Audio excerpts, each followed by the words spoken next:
Hello and welcome to the Romance Track here at Continual. I'm your host, Gail Z Martin, and tonight we are talking about summer loving and sweet summer and all those reasons that we love romance in the summer. But before we get started with that, let's let our wonderful panelists introduce themselves, starting with Piper. Oh, it's me. Hi, I'm Piper Huguley, and I'm a writer of historical romance. I have one contemporary romance and a historical fiction novel.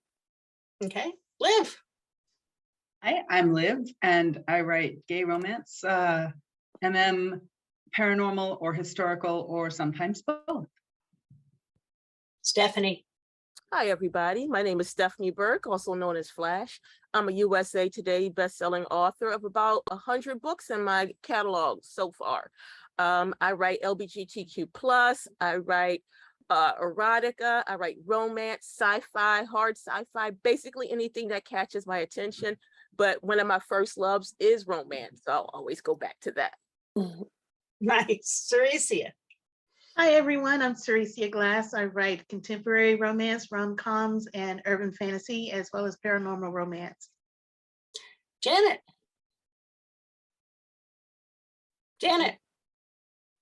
Okay, she seems to be frozen, so I'll pick up and we'll come back to Janet. I'm Gail Z Martin and Morgan Brice. As Gail, I write epic and urban fantasy, but as Morgan, I write urban fantasy, male paranormal romance. So lots of adventure, lots of spooky stuff, as well as, that wonderful falling in love. So I suspect we will get Janet back again here unless the storms have caught up to her. But what is it that is so appealing about summer romances? Romance on the beach, romance on vacation, there's even a song about it in Greece. What is it about summer romance? Liv? Oh my goodness, you're going to catch me singing the song from Greece. I think it's because it's a combination of the comfort, where romance is going in general. And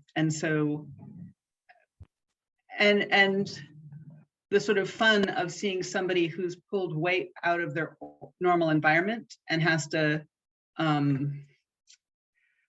swim with the fishes, right? In a new place, a new time, and eventually, if it's a true romance, they're gonna have to mesh this new environment with their existing reality. Okay, Janet, welcome back. Tell us a little bit about yourself, and our question is, what is it that is so appealing about summer romance? Hi guys, I'm Janet Walden-West, and I write urban fantasy. Oh, there she goes again. Oh no. Over to you, Stephanie. The temperature. I hate the cold. So anything that's written where it's nice and warm and toasty, I get into. But summer also evokes those memories of running around and having fun, playing, and every day seemed like it would never end. This golden, beautiful sunlight. It's just happy. And oh my goodness, it's nothing like reading something that you're comfortable with and it's going to have a happy ending. That summer sunshine just screams picnic and beach and all the wonderful date stuff that you can do. So, the temperature plays a lot of it, and it's just that comfort read that is going to have a happy ending at the end. Okay, Seressia. Yeah, to piggyback on that, it's all about the, school's out, so you're going on trips. It's that whole going to a new destination, maybe finding some love on your trip. It's lemonade and sweet tea, swinging on the porch swing, taking it easy, but also looking for adventure. It's all about just this bright, happy promise of a season is what summer is. And so all of the things that marketing makes you think about when you think about summertime, lazy days in a hammock, everything's just plump and green and warm, and you're not in the misery of parkas and snow skis and trudging through, wearing your snow boots, or forgetting that you left your snow boots somewhere else and you've got to walk a New York street. It's just a much happier season. even though I'm born in June, I'm not a summer person. I much prefer fall, but you know, I can deal with summer as well, just because of all of those things, the promise of summer. Yeah, I love that. And let's not overlook the fact that people wear less clothing in summer. I mean, That's what I was going to say. need. Yeah. Come for the view. Mhm. You know, if you're out there on the beach, you're seeing a lot of skin. And if people are mowing the yard without a shirt on, you're seeing some skin. You know, you get a much better idea of what the package is here during the summer, which never hurts. Do I that think the Diet other- Coke break. Remember that commercial Diet Coke break when the guy is washing the windows and whips off his shirt and just pours a Coke down? Hasn't happened to me yet, but every summer I cross my fingers. Yeah, People in the I mean, real world don't look like that. they know how to sell a product. Well, and I think the other thing about it is, especially if you're on vacation, there is this little thing in the back of your mind that says anything can happen. You know, the vacation's kind of like opening a magical portal where you might find something on the other side. And What that's happens really in exciting. Vegas stays in Vegas. Yeah. Exactly. Mhm. All the rules don't quite apply in the same way. And so, and maybe you'll get to take him home as a souvenir. You know, much better than a refrigerator magnet. So I think there's all that possibility. Piper? Yeah, all of that. And that brings to mind the great success right about now with The Summer I Turned Pretty. That's the mini series on Amazon Prime. And of course, the 3 books are on the top of the bestseller list right now. I think all of that, these young people are having to choose between 2 hot brothers. They're not wearing many clothes. They're always going night swimming. Or playing on the beach, stuff like that. It brings, you know, to mind all of those aspects of summer that, you know, this girl's gonna have to choose between one of these dudes, and you know, you're Okay. hooked in for the ride, as it were. Janet, back to you. Still talking about this. Please introduce yourself and you know, what is so hot about summer romance? Hi, guys. I'm Janet Walden-West, and I write contemporary and paranormal romance and urban fantasy. All of mine are set somewhere in the South. And so when this call gets dropped again, it's because my internet is like run through a cow pasture, probably.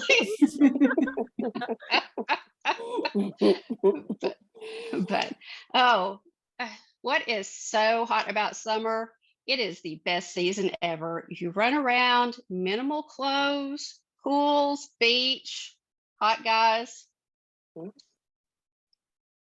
Okay. That's the combo. What do you think is the most romantic summertime date? Stephanie? The most romantic? I don't know if that's, you know what? The most romantic would be that private boat to that private island where there's a setup for dinner and no nasty champagne. How about some sangria or something that I like? And we have soft music playing and we just spend the whole day playing in the beach, dipping in the sand. And then the evening we lay back on the blankets and watch the sun come up. And then we go back to the hotel because no, we are not having any type of sex on the beach. That's not a comfort thing. I accidentally sat in the sand in a thong in Miami and it took 3 weeks to get sand out of Huguley. So you're gonna boat me back in the nice warm summer breeze. But we go up to our executive hotel suite that overlooks the whole beach and maybe a pool on this side so we can still check out the hot bodies because there's going to be nothing but hot bodies here.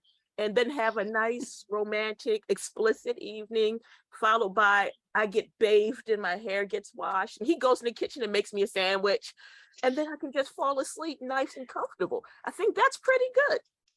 I've never had it. I think Seressia. The best thing about summer romance, air conditioning. Doing the do in the air conditioning. There you go. None of that sex on the beach stuff. You know that I remember that scene from Here to Eternity, and all I was thinking was sand in the coochie is just not fun. Not at all. Sorry to be explicit, but yeah. It's true. And I wasn't even in a bikini. I had on shorts and sat in the sand, and I will never do that again. It's like glitter. It's like how you find glitter everywhere. Like 3 weeks later, it's still sand. So what's your idea of a romantic summertime date besides sex on the beach? Romantic. I actually, except for the whole mosquito factor. So let's pretend that mosquitoes don't exist in the South. I think like taking a walk in a park at night when music is playing, and then there's like either a summer movie that's playing in the park, or there's fireworks after. So there's some kind of festival, and you just get to just kind of walk and talk and share with each other. There's this nice, cool vibe. Everybody's just happy because they're not at work, they're outside, it's summer, they're in their comfort zone. And I just think that something like that it's like really nice to do. Okay. I guess I'm a cheap date because I love going to like a fair, like the state fair, some kind of big fair. Stephanie's out there on yachts in a private island. I go to the state fair and get cotton candy. But I love going to a fair and going to see all the stuff. I'm the person who walks through all the 4-H buildings and looks at all the pies and go on the rides that don't look like they're going to kill you, and maybe catch the concert that night or tractor pull. Yeah, I can do that, and then watch everything get all lit up at night, because those places and amusement parks always look their best all lit up at night, and watch fireworks and get cotton candy and sneak off into one of the shadows for a little bit of making out. Go on one of those dark rides where you can kind of cop a feel without anybody else seeing.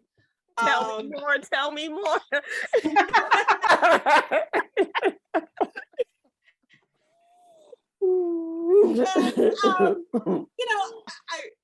I'm way past being a teenager, but I just love the appeal of going to an amusement park or a fair as a summertime date, and the food that you can only get at a fair, because romance involves eating and food.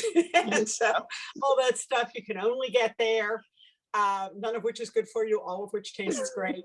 So that's me, cheap date summertime. How about you, Piper?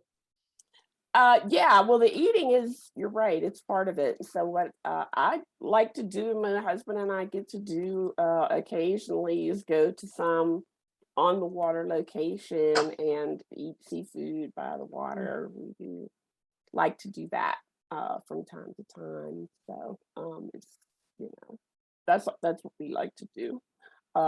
At least I guess so. It's romantic for us. So That works. Liv. So this might date me some, but I think back in the day can remember having some very romantic evenings going to the drive-in movies. Oh yeah.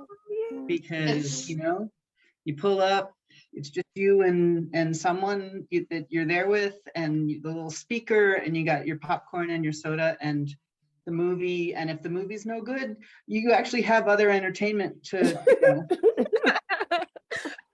Hey, drive-ins have made a comeback, especially with the current unpleasantness, and people didn't want to go to theaters. For a lot of places, got drive-ins back, and some places that have just preserved them. So yeah, drive-ins are great. Janet. I am also a cheap date. I love to do anything outdoors in the summer at night. So the most romantic date would be somewhere outside of town where you can still kind of see the lights against the night sky, and not so far out that you're going to get eaten by a bear or something. And we have to have food. We have to have a picnic, and it has to be something that he has put together and surprised me with. So, and of course, there's also alcohol involved if there's food. And we're still going with that thing where there are no such thing as mosquitoes in the South or chiggers. Deer flies are right out as well, and no-see-ums. Yeah. Yes. Any kind of stinging, biting insect, they're just not part of this, because if you think sand is bad in certain places, mosquito bites are just a deal breaker. Yeah. That's what I found. Especially with all that exposed flesh. Yeah. And they always go for me. They always bite me. So yeah, just not out. So Seressia, what's the most romantic date any of your characters have been on? Doesn't have to be summer, bonus if it is, but what's the most romantic thing they've done? Oh, good Lord. And both trying to assassinate the same person, that counts, you know, true Well, love. I was about to say, killing shadowlings. I think that's kind of, you know, the couple that slays together stays together. So, you know, I guess that would be it. Rescuing each other. They've done that too. Yeah, because I'm trying to think in my contemporaries, what have they done? And it's usually something involving food and alcohol. So not necessarily romantic, but you know, it gets the job done. Yeah, can't think. Going shopping for props for a cosplay competition, you know, in the last book, did that. Yeah, pretty much in that, and cooking for each other. That's usually, yeah, cooking for each other. They like to do that.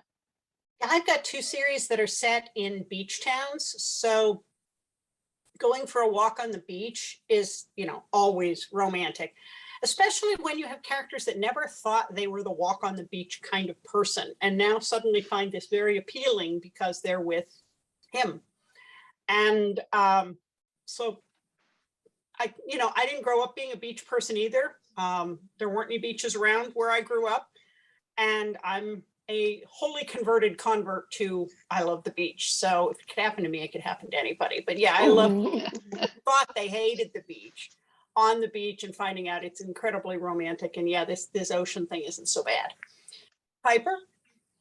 Well, in Sweet Tea, at one point, Jack and Althea get on his boat that's docked there in the marina in town, and he has this thing about it. The boat is called Gimme Some Sugar, and so his whole thing is that if a lady comes on, she has to give him a kiss before she gets on the boat, and Althea's not having that, you know, especially because in Hallmark books you can't kiss until the end, so you have to figure out some way of getting around that little rule so that, you know, you can still have the romance, not have them kiss one too many times, heaven forbid. So yeah, somehow she gets on the boat, and he shows her his documentary in progress, and she gives him some really good advice he had never considered before, and so it's part of their bonding exercise that happens for them to come together. I was going to say that whole don't kiss until the end sounds a lot like my church youth group growing up. I had 3 kisses and they took 2 of them out. So yeah, and one of them was on the boat, because I mean, being on a boat with a hot dude is a romantic kind of thing. And they were drinking a little white wine and they took that out, but I think they took it out before they got that vineyard. Now it's probably okay to have wine. Product placement, you know. How about you? How about you?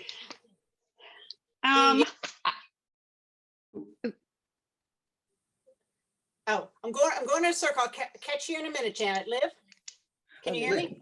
Okay, yes, no, I heard, how about, and that was as far as I got. Yeah. I love that.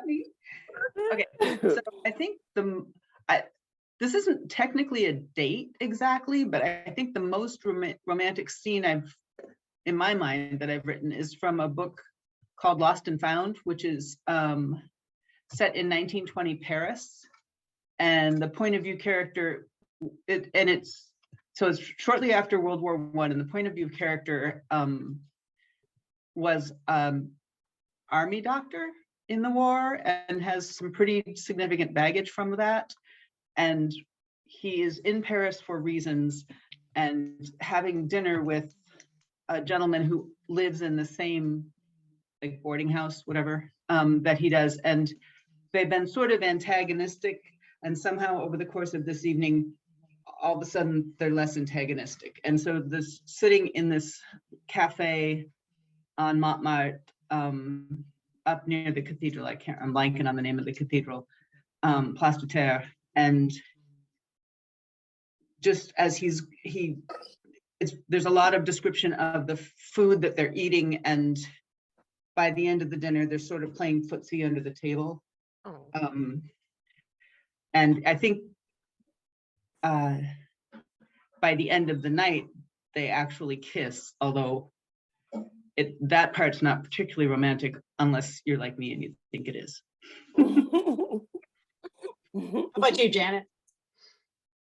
Well, I just realized that I need to write more dates in my books. And for the paranormals, it's like, okay, yeah, you're spending a lot of time fighting, but I don't know what my excuse is for the contemporaries. The most romantic event, though, is actually in one of the paranormals, and the couple have been through, just hell and back, because as one does in paranormals. And so finally, he has decided, I'm going to propose to her in front of everybody. We're going to get this done. And so he and a friend sneak out, and they make notes from every one of the heroine's favorite rom-coms. And they take the best parts of that and sort of stage at a friend's restaurant after hours. They decorate, they have bits from all of it, flowers everywhere, fairy lights, and they stage that as where he's going to propose to her. And of course, he gets them there, and he has all the girls blindfolded in the car because they know the town too well, and they're going to know where they're going if he doesn't. And it takes the girls a few minutes because they're like, oh, if this is a celebration of your joining the team, we feel so bad that you had to work and decorate your own party. Oh. So it takes a second before they realize, this is a proposal. Now, there are a lot of foods that we only get in the summertime, or that we associate with summertime. And we've mentioned a couple of them, but sometimes food is also an aphrodisiac, or you can make it that way. I mean, if there's a will, there's a way, whether it's a frozen banana or a corn dog, you can, or oysters, there are a lot of things that can suggest sexy times. So and we've had a couple people mention it, but I'd love to go, I like to talk about food, so let's just talk about food. What do you think makes a sexy summer date night dinner? Piper? Well, date night dinner. Or, sexy summer food. Well, I know this. It's like, if you're ever out in public and you have like the twinsicles and you eat a twinsicle and like people start looking at you, Yeah. And I'm like, you've dirty minds. That's not right. But it's true. But it's true. Yeah, in terms of that. So yeah, anything that's your licky like that is pretty much in that camp in terms of that. So yeah, I just think, anything, I suppose pasta is like a good thing, things that are a little slightly messy, but that you can feed to one another, I think is something that would work along those lines. That's why I say me and my husband like the seafood. Like crack. We have a certain kind of ritual with our crab legs that we do. He picks them for you? Well, he doesn't crack them for me or anything like that, but if we're eating snow crab particularly, I prefer the long-limbed ones, and he prefers the little claw end ones. Aww. And then we have a certain kind of exchange so that we all get what we want. It works. Hey, whatever works. That is cool. Liv, how about you? Sexy summer foods. Sexy summer foods. So maybe it's because I spent some of my formative years in Honolulu, but sushi, I think. Sushi and a nice white wine. There was a restaurant, we went there once where we were seated out on a patio and there was a fountain, like running water down the wall behind us. And it was very cool. So to me, yeah, what I associate with summer fun, I guess, would be sushi. Okay. Seressia.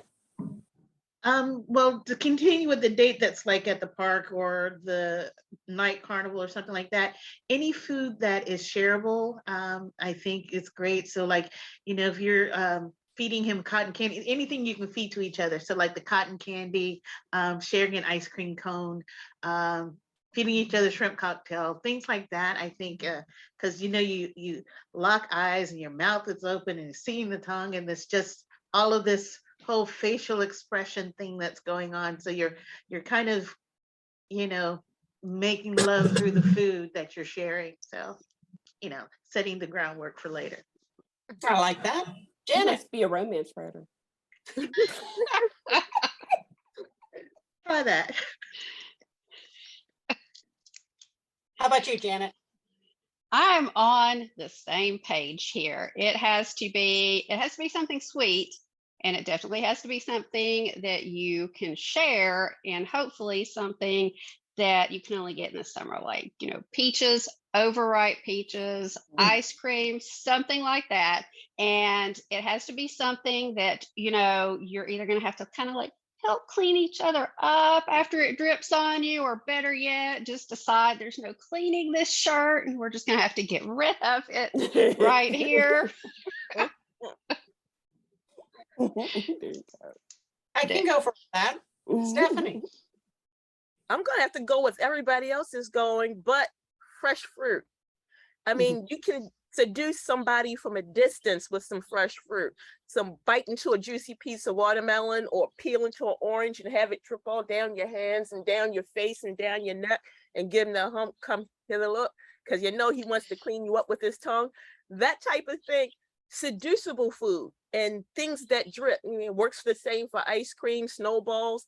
I wouldn't recommend like seafood or anything.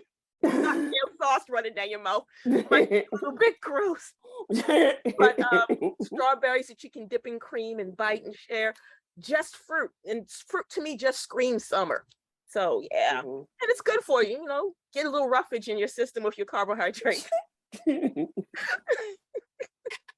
I think my characters would be more likely to get in a seed spitting contest with the watermelon, just given their personality. If you can find one with seeds these days, my goodness. That's right. That's true. You lose the whole entertainment aspect. Yeah. It used to be food in a game, but I'm going to go for the fair food again, especially something like a funnel cake. If you've got all that powdered sugar, and then you've got like a nice big dollop of like cherry pie filling on top. And so you rip that apart and you feed it to each other, and you can't help getting the powdered sugar all over you. And then, you can lick the cherry pie filling off his lips. This is all good. This is all good. That's fight food, because I'm not sharing no. I'm not sharing. Okay. Well, so much romance for Stephanie. Don't touch her funnel cake.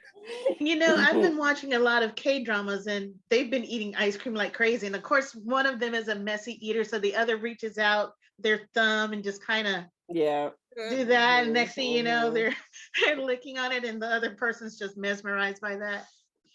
Well, and sharing food is a huge thing in the Korean dramas. That's very much how you show affection and friendship. But here, have a piece of my meat. Here, have a piece of it. Have a piece of my meat. Why don't you come up and eat ramen, which is the Netflix and chill in Korea. Apparently. Yes, and if they give you beef, they're gonna propose to you. That's the next thing. Have you ever written a summer romance scene, or if not, what's the closest you've come? Liv? So off the top of my head, my book Aqua Follies is set in 1955 Seattle, and it takes place, it's at the end of July and then into August. The Aqua Follies were a real thing. Seattle every year has the Sea Fair, which is sort of citywide celebration. There's hydroplane races, there's milk carton derby on the Green Lake, and there's Seafair Pirates and a parade and a 10K run and all kinds of shenanigans. But in the 50s, they had the Aqua Follies, and it was out at Green Lake, and it was like, you know, not Florence Henderson, the woman who was the swimmer that used to do Esther Williams. Esther Williams, thank you. You know, like those movies, well, they would get a team of water ballet dancers, and that came from like Minneapolis or something. Like this was the same team that came out every summer, and they did a little thing, and they'd have like Bob Hope or somebody be the MC, and it was a big thing. And so in Aqua Follies, one of the jazz guys that is in the orchestra for the event falls in love with one of the coaches for the water ballet team. So it's kind of a vacation romance, and it's in July and August when Seattle is at its very finest, because the rest of the year can kind of suck, but generally we can count on July and August for being decent weather, feeling like summer, except apparently this year. Yeah. Janet? I think the most summery scene that I have ever done, again, involved outdoors and food, and was kind of an intimate brunch that turned into a very explicit brunch on the picnic table. Gotta watch those splinters, but otherwise sounds good. Seressia? What was the question again? I got lost. You got lost on that picnic table. Have you ever written a summer, summer romance or? You know, I was sitting here thinking, and I'm like, over my career, I don't think I've actually designated a season in any of them, except for maybe one, because it was close to Christmas. And then, of course, the Christmas at Canham Castle. No, so they're all in this nebulous spring, summer kind of time, because the weather's nice, and there's no like heat and mosquitoes and thunderstorms that just pop up out of nowhere. Because most of my stories are set in Atlanta. So technically, I guess technically no, but realistically, kind of yes. Most of them are kind of spring, summer-ish. Okay. Stephanie? You're looking at a woman who started a series called How Not to Date, where all the dates are disasters. I think one of the best, because I don't do a lot of happy dating scenes, but one of the best ones I did was the first in that series, How Not to Date an Alien, where our heroine wakes up with an alien floating over her, telling her he's going to eat her. And what he did was he organized a whole date for her to fatten her up, because he wanted her pale and healthy when he finally got around to eating her. So he took her for a nice drive in her car. After he explained to her, I know how to work a combustion engine. You know, my people have pioneered faster than light technology. Shut up, I got this. So he took her for a nice ride, but he only got stopped by the cops once for excessive speeding. And then he took her to a nice restaurant, and it wasn't too much of a fancy restaurant. It was kind that has, you know, like the outdoor seating that's really pretty. And he ordered all her food specifically for her, right down to her dessert, and everything was supposed to be in her salad. And through that whole meal, he just held her hand and told her how beautiful she was and played a little footsie, all the while reminding her that when we get done with this date, I'm going to eat you. So that had to be the most romantic date, when the guy just doted on her. Everything was about her. even though she was kind of reluctant and nobody believed he was an alien. But that date when he just, everything was for her. Her every thought was seen to her, every wish was granted. And I think that's one of the best summer romances that I've ever done. And it was mostly because of the eating outside and that wonderful car ride with the windows down. Okay, fair enough. I think probably, you know, I'm going back to my 2 beach series here, but in Treasure Trail, the meet cute happens at an outdoor bar that has not only an outdoor bar, but there are fire pits and there, you know, cornhole games and a live band. And one of the main characters thinks he's got a date from a dating app and he's going to meet them at the bar. But the guy he meets is not the one he was going to get with, it's the wrong guy. He thinks it's the dating app guy and it's not. And then so they really hit it off.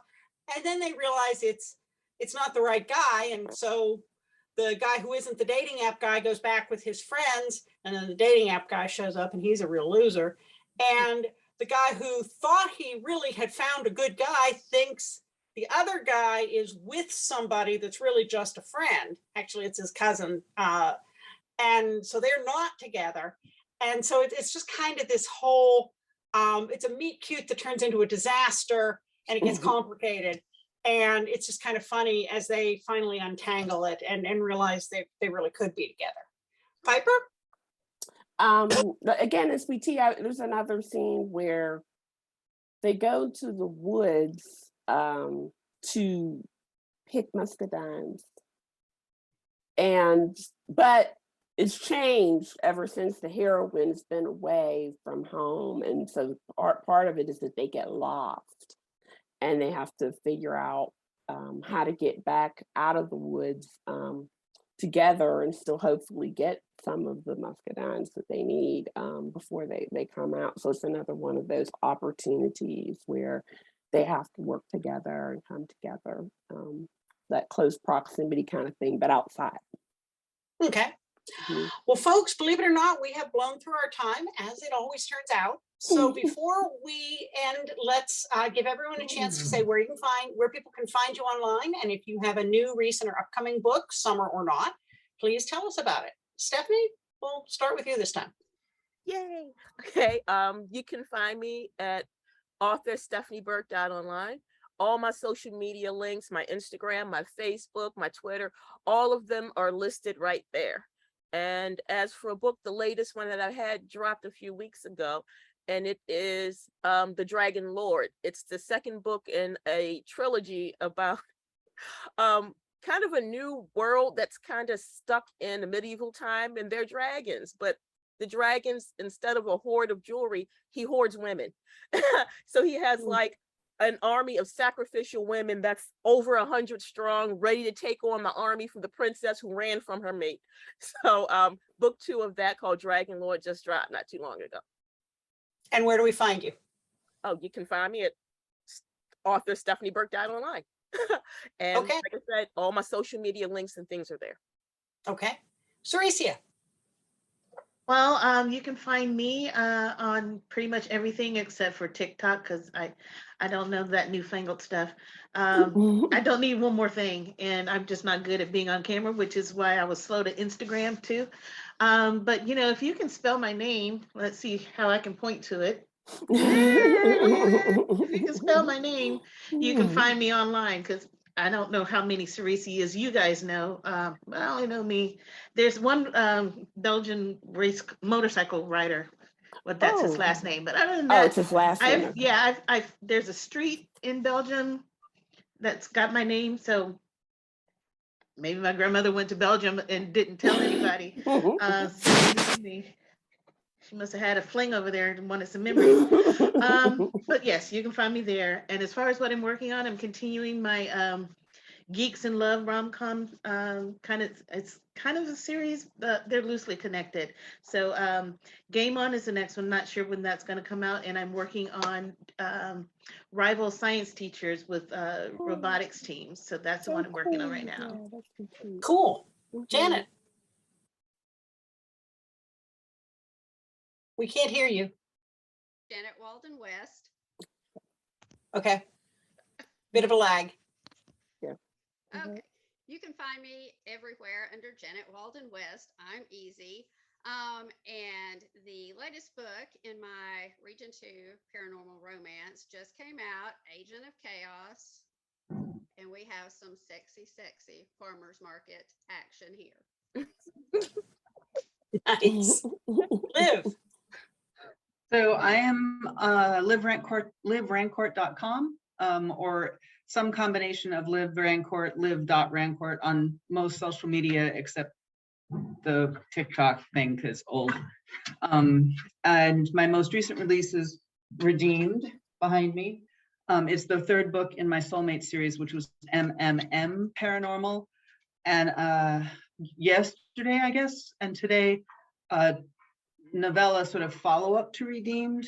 I posted to my Facebook page and to my newsletter, went out my newsletter, so people are downloading that. And if anybody who jumps into the series going forward will be able to access the novella at the end of Redeemed, because it's kind of a little business that didn't get handled completely. So now it's handled-ish. Nice. Piper.